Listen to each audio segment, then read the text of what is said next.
Muito bem, pessoal.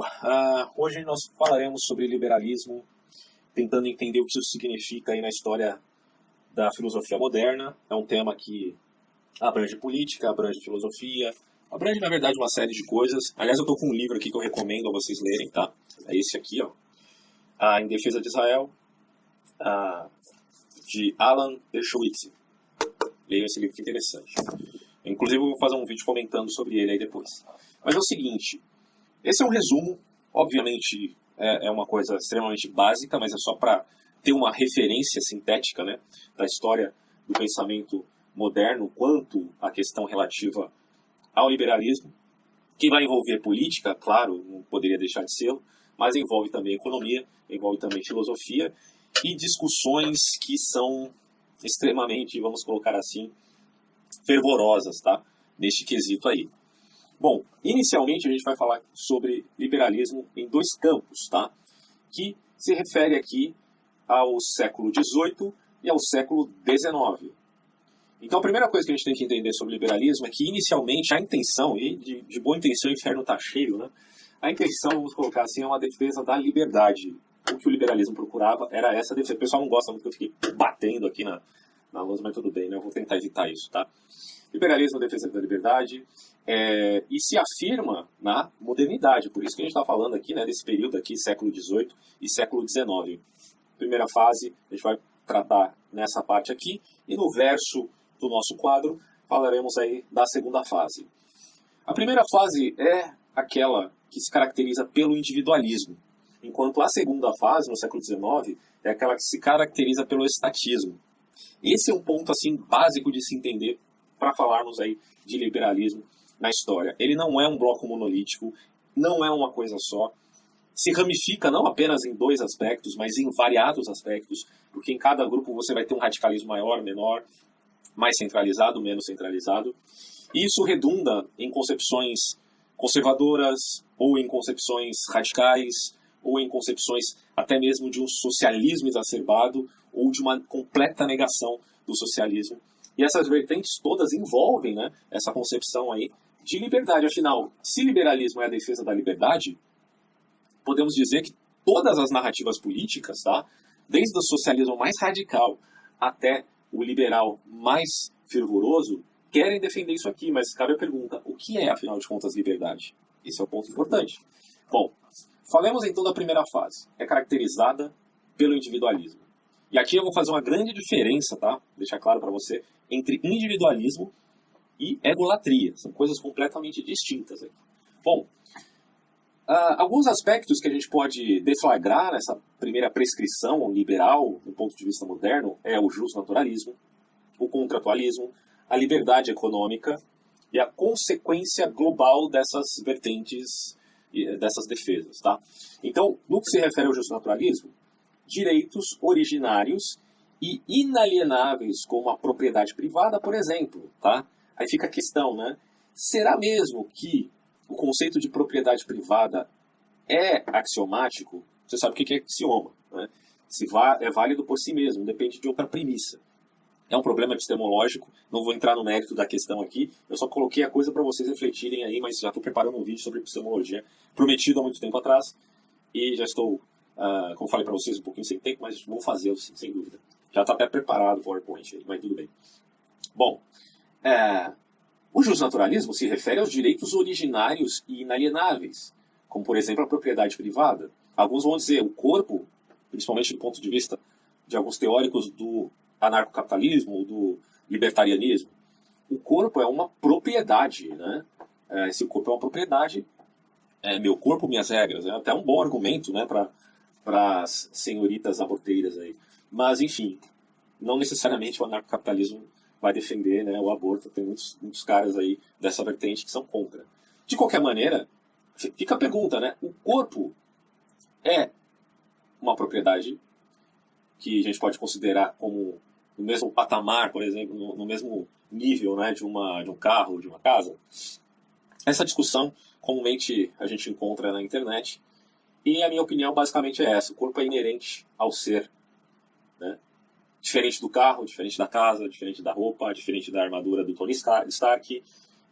o corpo é inerente ao ser inevitavelmente. É claro que você pode pensar num caso onde o sujeito, sei lá, perdi um dente, né? Bom, o dente agora não faz parte do meu corpo, e aí? Bom, certo, mas aqui como um todo, como um organismo, como um sistema complexo, que é o corpo, nós somos, então, estamos na condição de seres psicossomáticos, tá? Então, claro que há uma disputa entre aquilo que nós podemos chamar de essencialismo ou de estrutura complexa. Se há um essencialismo, então a alma é uma parte, o corpo é outra parte, né? Mas não vou entrar no mérito da questão. De novo, eu repito, só coloquei isso aqui para vocês repensarem um pouco sobre isso. Se propriedade privada é realmente axiomática e se o corpo é uma propriedade ou o corpo é uma condição meramente... Claro, na verdade, ele de fato é uma condição inerente, né? Não há como negar isso. Mas se ele pode ser alocado, tá, na mesma condição de qualquer outra propriedade, como uma casa, como um carro, etc. Bom, outro aspecto fora o justnaturalismo, contratualismo. A sociedade e o Estado seriam fruto de convenção entre indivíduos, tá?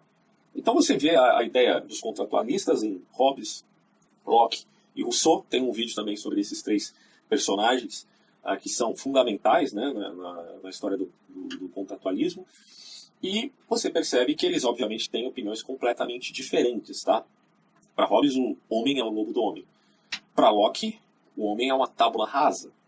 E para Rousseau, o homem no seu estado selvagem era que, de fato, seria livre. De qualquer maneira, o contratualismo ele imperou nessa forma de pensamento, vinculando-se, então, ao liberalismo, tá? A sociedade e o Estado seriam fruto, portanto, de uma convenção entre indivíduos.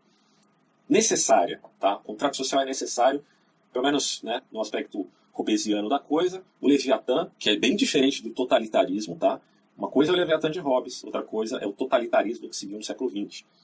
Nem o Leviatã de Hobbes era tão, vamos dizer assim, opressivo, né? Como foi, de fato, o totalitarismo, como uma expressão do elogio que se fez ao Estado no século XIX, repercutindo no século XX as abomináveis manifestações estatais. Pois é, seja a propriedade privada axiomática ou não, independente disso, ela surgiu antes das convenções. O próprio Hayek, a gente está falando, claro, do Hayek aqui, século XX, o cara que repensou os totalitarismos, o liberalismo, a liberdade econômica, etc. O Hayek não foi só um pensador econômico, mas também um pensador político, tá? E ele entendeu que ações intencionais, individuais, vêm primeiro. Porque são elas que geram as consequências, vêm primeiro do que as convenções, tá? Porque elas que geram consequências não intencionais. Ou seja, as instâncias, as instituições e, por que não dizer, também o Estado. Então, é claro que você tem que privilegiar aquilo, nesse contexto, claro, né? Depende do contexto, mas nesse aqui, você privilegia a propriedade privada em relação àquilo que é consequência dessa liberdade individual de ter uma propriedade, por exemplo, como é o Estado. Ou seja, o Estado não pode passar por cima desses valores que vieram antes, independente se eles são axiomáticos ou não.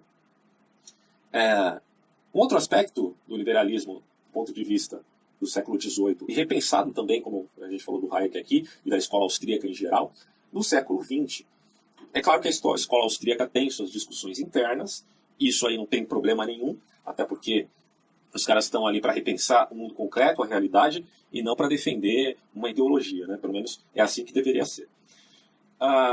Você tem também no século XVIII, aliás, aspecto relativo à liberdade econômica.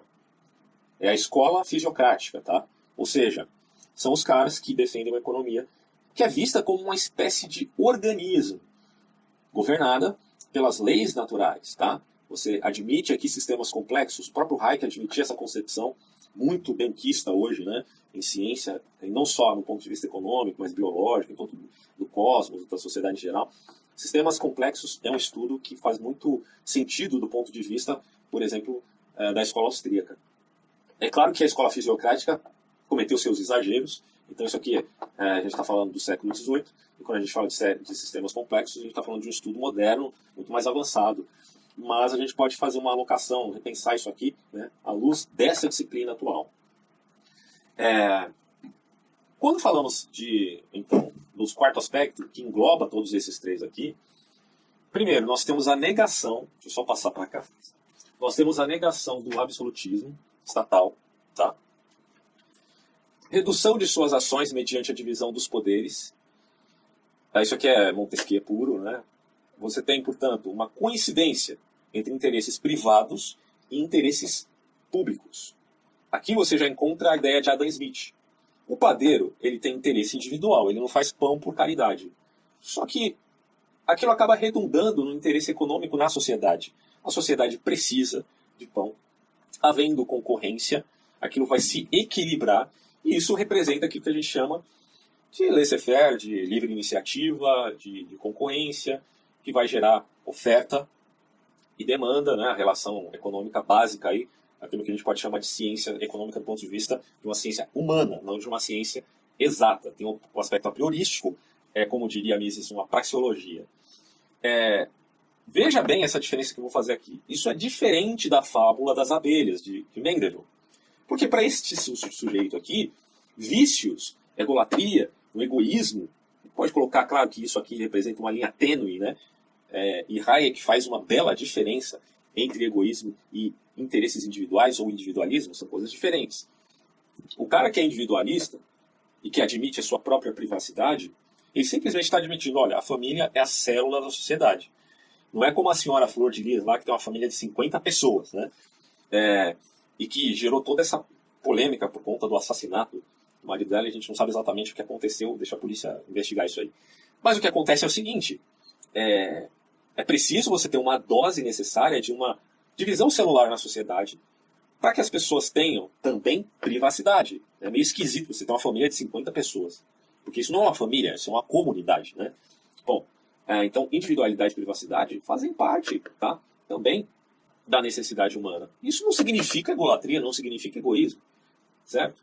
Então, o elogio que Mendelssohn faz aos vícios não é a mesma coisa do elogio que Adam Smith faz ao padeiro que tem um interesse individual de sustentar a si mesmo, certo? Porque ele precisa sobreviver também e sustentar a sua família, e que isso acaba redundando num benefício à sociedade. São coisas completamente diferentes, mas tem gente que joga tudo isso no mesmo balaio de gato, né? E fazem sua crítica aí ao liberalismo clássico, e que, claro que o liberalismo clássico pode ser criticado em vários aspectos. A própria escola austríaca faz críticas ao liberalismo clássico, em vista, por exemplo, da Revolução Marginalista, mas também há de se fazer elogios, e a gente não pode confundir alhos com bugalhos. A fábula das abelhas não tem nada a ver com a ideia do padeiro do Adam Smith. Pelo amor de Deus. Consideremos, sim, a linha tênue que existe entre esses dois pensadores. Mas façamos a diferença como bons filósofos que admitem conceitos mais exatos para se falar de uma narrativa. Individualismo não é necessariamente a mesma coisa que egoísmo, tá? Ou que um vício que faça bem à sociedade na narrativa do Mendelssohn. Isso aqui tem que ser muito bem pensado, né? Deixa isso para outra hora. Vamos falar agora da segunda fase do liberalismo. O postulado liberal. Ele começa a entrar em declínio, em crise, principalmente por causa das obras de Rousseau, de Hegel.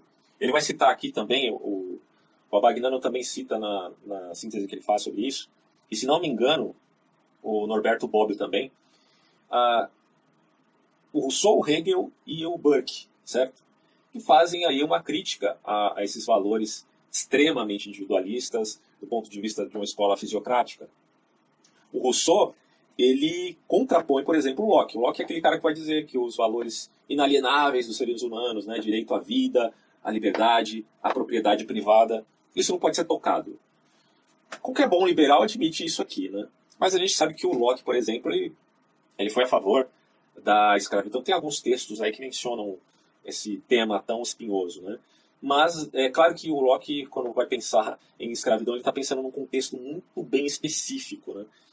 Vamos deixar isso para outra hora, mas só para vocês entenderem que é meio esquisito ele defender o direito à vida, à liberdade e à propriedade privada, e ao mesmo tempo, no contexto, né, em que ele viveu, ele tinha uma certa compreensão da escravidão como algo que pudesse, de certo modo, ser aceito com um determinado contexto ali, muito bem especificado, mas ainda assim poderia ser admitido, e é estranho, à luz do direito à vida. De qualquer forma, para Rousseau, o liberalismo, em seu individualismo, o liberalismo do ponto de vista do século XVIII, ele parecia defender uma classe determinada de cidadãos, certo? Então, por trás desses valores tão bonitos aqui, o Rousseau critica Locke dizendo os direitos que o justnaturalismo atribui aos indivíduos pertencem apenas aos cidadãos, né? Então, como podem ser eles universais? Pensemos, por exemplo, a questão dos direitos universais. Os direitos universais do homem pertencem, se são direitos universais, primeiro, são axiomáticos. E se são axiomáticos, pertencem ao homem. Assim como a chuva cai porque a nuvem está carregada, assim o homem tem seus direitos inalienáveis. Só que esses direitos inalienáveis dependem do Estado. E aí fica a pergunta: só no Estado o homem é livre, afinal de contas? Bom, na prática se mostra assim. Então, se é dessa forma, começa-se a afirmar a superioridade do Estado em detrimento ao indivíduo. É claro que, estudando Hegel e Rousseau um pouco mais, principalmente Hegel um pouco mais de perto, a gente vai entender que Hegel ele é muito diferente, né, por exemplo, do marxismo, pelo menos do resultado do marxismo. Porque em Hegel o que você tem é uma concepção também do indivíduo, que coincide, tá, ali com o Estado. O Estado realmente é como um Estado absoluto, mas não no sentido de um totalitarismo opressor. Mas é claro que na vida real, né, a coisa desembocou no Estado opressor. Não era o que o Hegel queria, enfim, mas é o que aconteceu na realidade. Tá? Então, basicamente nós temos essa concepção aqui inicial e passemos agora para o outro lado aí da lousa, outro resumo. Muito bem, o duro é deixar a câmera aqui retinha, né, para não ficar com a imagem cortada. Mas enfim, dá para entender o que importa, né? Vocês estão me ouvindo? Tá bom. Olha só, vamos falar um pouquinho do Edmund Burke. Ele admite a existência do Estado, dizendo que o governo é invenção humana, tá? Admitindo a questão do contratualismo. A gente admite, portanto, uma visão justpositivista, porque há o aspecto prático do Estado, né? A necessidade de uma lei positiva. Consideremos aquilo que Rousseau diz, do ponto, claro que o Rousseau tem um monte de problemas aí, mas a gente só está verificando aí uma parte do que ele faz em termos de crítica a Locke. Bom, se existem direitos universais, esses direitos universais, eles teriam que estar alocados a uma prescrição não meramente nacionalista, né? Mas dependem do Estado, dos Estados-nações, tá? E isso é meio contraditório. Mas admitamos, portanto, então, o Estado, porque nele está a liberdade. Bom, enfim. Há um positivismo. Para supervisionar, quer dizer, na verdade, melhor, né? Há um governo, que é a invenção humana, para supervisionar as necessidades das pessoas na sociedade. Há leis e a divisão de poderes. Porém, o Edmund Burke ele se mostra flexível, isso aqui é importante, tá? Neste quesito, admitindo maior ou menor, faltou no U aqui, liberalismo, do ponto de vista século XVIII, de acordo com o contexto das circunstâncias ou da circunstância concreta de uma sociedade. Então, se o contexto favorece menos Estado, admitamos menos Estado. Porque se o contexto exige uma economia mais liberal, façamos assim. Se estamos, por exemplo, num contexto de guerra, inevitavelmente o Estado terá que ter um suprimento maior, terá que ter uma liberdade maior. E claro que essas coisas são muito... como eu digo, né? Repito aqui, é uma linha tênue que existe, tá? Entre a relação Estado e economia e as outras esferas, que ele pode ou não entrar, que ele pode ou não agir. O Estado tem um grande poder nas mãos, e se você der muito poder para ele, ele vai se tornar opressor. Nós estamos falando, meus caros, da natureza humana, como Bakunin dizia para Marx, né? Quando Marx falava do comunismo, lindo, bonito, mas é a natureza humana, né, Marx? Pois é. Então há uma linha tênue, e portanto há necessidade, diria Edmund Burke, de flexibilidade. Aqui entra, né, o conservadorismo dizendo: precisamos de um Estado suficiente, e não de um Estado forte, gigante, ou de um Estado mínimo, meramente mínimo, como se isso fosse uma regra fixa. Não é uma regra fixa, tem que ser grande, tem que ser gordo, tem que ser magro, tem que ser mínimo. Bom, a gente precisa lidar com a vida concreta, né, como a vida é de fato. Então há necessidade de flexibilização, simples assim. Isso aqui dá muito pano para manga, enfim, mas me parece sensato essa posição do Burke. Principalmente à luz da sua própria época, né? Lembremos que Burke ele viveu num período onde muitas revoluções aconteceram, inclusive a Revolução Francesa, que ele é altamente crítico. Revolução Francesa esta, que se baseia em quem? Nos pensadores iluministas. Por exemplo, em Rousseau. Né? Então você vê que a Revolução Francesa, a Revolução Burguesa, a Revolução Liberal. Tá, mas liberalismo não é uma coisa só, meu caro. Pense sobre isso. Hegelianismo. Para ele, o Estado seria, como você já sabe, outro livro que eu já fiz, o ingresso de Deus no mundo. Esse Deus aqui, não sei se é um Deus maiúsculo, não. Com D maiúsculo. Bom, potência da razão que se realiza como vontade, progresso espiral. Tese, antítese, síntese. Decadência, admitida, mas em vista de uma justificação histórica para se alcançar, enfim, um mundo melhor, onde predomina a razão. Veja que isso é interessante, que vai desembocar nos idealismos posteriores inglês e italiano, e isso vai aparecer depois também em concepções até mesmo de cunho socialista marxista. Já explico. Outro ramo do romantismo concordava, mas claro, de modo peculiar, com Hegel, que era o positivismo do Augusto Comte. Tá? Só que aqui o progresso, como já expliquei no meu vídeo sobre progressismo, em Hegel o progresso é espiral, em Comte o progresso é unilinear, certo? Isso aqui é facilmente refutado, né? A concepção de Comte é aquela coisa, sempre mais e mais Estado. Acaba desembocando nisso. É claro que ele também visa o progresso do ponto de vista científico, tecnológico, principalmente social, e para isso dependemos de uma organização, de uma ordem coletiva. Tá? Isso aqui, muito problemático. Mas o que você vê em Hegel é você acaba tendo que lidar com uma certa justificação de guerras, de opressões, de absolutismos, de totalitarismos, porque no fundo, essas coisas acabaram sendo necessárias, né? Se a gente levar aí a termos mais radicais a concepção hegeliana. No fundo, então, a gente precisou que existisse o totalitarismo para chegar num mundo que não fosse totalitário, é isso? Bom, problemático, né? Porque isso aqui não cai, de certo modo, na ideia de que, bom, então as vítimas foram necessárias, né, em vista da razão. A razão gosta de sacrificar muitas pessoas, né? Pois bem. Stuart Mill, embora contra o absolutismo, ele admitia a ação do Estado em áreas que nenhum liberal clássico admitiria. Olha só que coisa. Liberdade? Sim, diria ele. Mas também Estado. Você tem no Stuart Mill uma concepção de liberdade, ele escreve sobre liberdade, ele é um liberal. Mas é um liberal que, se fosse comparado com os liberais clássicos, a gente poderia dizer que ele tem ali um pé do Estado em se valer, né, da dinâmica estatal, em vista de minar liberdades por conta do aspecto jurídico, da liberdade moral, né, que se contrapõe à liberdade como poderíamos dizer libertinagem. Então, aqui o problema também redunda na ideia do que é, afinal de contas, liberdade. Stuart Mill, como um bom progressista, também, claro, ao seu modo, acaba por desembocar ali numa desaguar, né, na força do Estado. Tá? Então, tanto o idealismo inglês quanto o idealismo... e aí, posteriormente, que eu falo, né? É claro que o Stuart Mill está num campo aqui liberal, mas aí, voltando agora para Hegel e para o idealismo alemão, você também tem a sua forma do idealismo na Inglaterra e na Itália. Eles também insistiram num caráter divino do Estado. E esse é o grande problema do romantismo, nessa divinização de coisas imanentes, né? Por exemplo, o Gentili, que identificou o Estado como um eu absoluto. Isso aqui é o Gentili, pensador italiano. Você tem o Croce, que foi contemporâneo, prevalecia o ideal libertário na concepção dele, na sua luta, de certo modo, ali, ou na sua crítica, podemos dizer assim, de certo modo, a uma face do fascismo, mas ele também era um hegeliano, e isso era muito forte na concepção dele.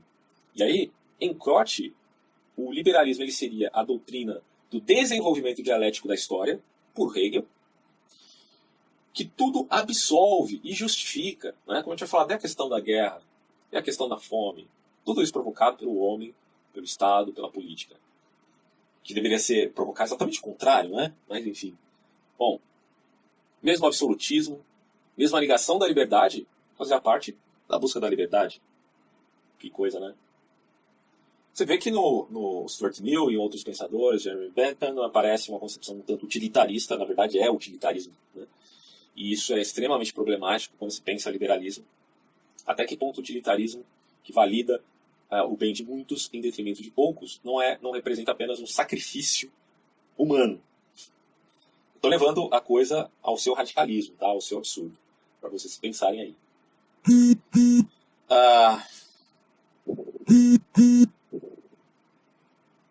continuar aqui que o celular tá mandando mensagem logo agora, cara. Meu Deus, que merda. Beleza, vamos lá. Eis que o socialismo marxista pode ser considerado como uma manifestação dessa mesma forma de liberdade, tá? Essa daqui. Aqui podemos ver porque marxistas, enfim, podem ser progressistas, né? Marxista também pode ser progressista. Do ponto de vista do liberalismo do século XIX, nós percebemos que o Estado acaba sendo privilegiado nessa narrativa. Enfim, podem ser progressistas mesmo falseando seu estatismo com a promessa comunista, porque afinal de contas no comunismo as pessoas serão livres, não haverá necessidade, pelo menos é o que se entende, embora Marx não tenha repensado profundamente como será uma sociedade comunista, mas a gente subentende que o comunismo é a parte final do socialismo, né? E, portanto, ali não haveria necessidade de um Estado como um aio, como um legislador, um disciplinador e tal. As pessoas agiriam em comunidade espontaneamente. Só que aí você vai ter que mudar a natureza humana, né? Como que se faz isso? Eis a pergunta. A bandeira liberal, portanto, tem dois momentos, dois pesos, duas medidas que se ramificaram em várias outras, mais radicais, menos radicais. Você tem o liberalismo europeu, que representa o liberalismo de tipo laissez-faire. Você tem um liberalismo que defende intervenções, né, do Estado na economia. Enfim, você tem várias formas de se pensar o liberalismo. E isso acabou gerando muitos partidos políticos que pensavam o liberalismo, que se diziam liberais, mas que têm um ponto de vista diferente. Outros se dizem socialistas, mas que pensam do ponto de vista liberal, estatista, e por aí vai, né? O liberalismo é, portanto, confuso e oscilante, pois afinal de contas, o que seria realmente esse conceito, o que representa esse conceito de liberdade é uma questão filosófica que, como vocês perceberam, ainda não foi bem resolvida. Para finalizar, gostaria de dizer para vocês que eu tenho um vídeo sobre a liberdade, o que é a liberdade. Gostaria que vocês assistissem esse vídeo, caso não tenham visto ainda. É um pouco longo, pode ser maçante para alguns, mas é um estudo interessante para se pensar aí o autodeterminismo, causa sui, liberdade na história da filosofia, tá bom? Finalizo por aqui. Se vocês gostaram deste vídeo, curtam aí embaixo, se inscrevam no canal e cliquem nos anúncios para me ajudar, tá bom? Até mais.